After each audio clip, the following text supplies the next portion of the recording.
Well, happy Friday again. Today I'm in my basement working because the remnants of Tropical Storm Faye are outside, and the rain and the wind is pretty awful, and I imagine much more so for those of you on the shore.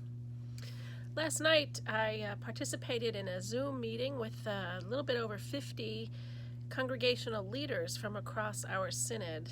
That is, you who serve as congregational council vice presidents and presidents and others in leadership positions. It was a wonderful conversation, and I want to say a special thank you to you who are serving in these positions in this time. You know, it could have been an hour of just complaining about how things have changed and the precarious situation we find ourselves in, but that wasn't what happened. Instead, we spent time listening to one another and celebrating the ways that God is active in our congregations, helping us to carry out the ministry to which we have been charged. And so I spent time listening and celebrating with you, with our congregational leaders, about ways that congregations have been strengthened and have found ways to come together during this time of stay at home. I heard stories of how educational opportunities have increased, and people taking advantage of the fact they don't have to go out and travel to get to participate in a educational opportunity.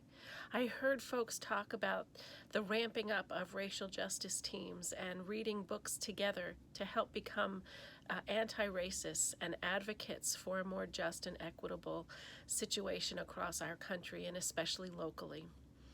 It was really a wonderful time of celebrating God's presence, while we did not diminish the fact that this has been a really hard time for a good number of you, and even a time of tremendous grief and loss. I want to encourage you today on this Friday, as we look forward to yet another weekend, to hold steadfast. Continue to serve as you are serving and to respond to the calls that God has placed on your life as a disciple of Jesus. And when it feels that the burden is too heavy to bear, to reach out to a colleague or to a neighbor, reach out to one another so that you can together bear the burden that's placed on your life right now.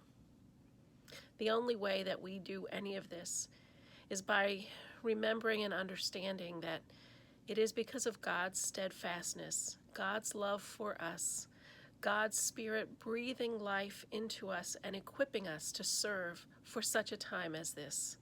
Thank you to you, congregational leaders, for all the ways you are answering this call. Have a good weekend.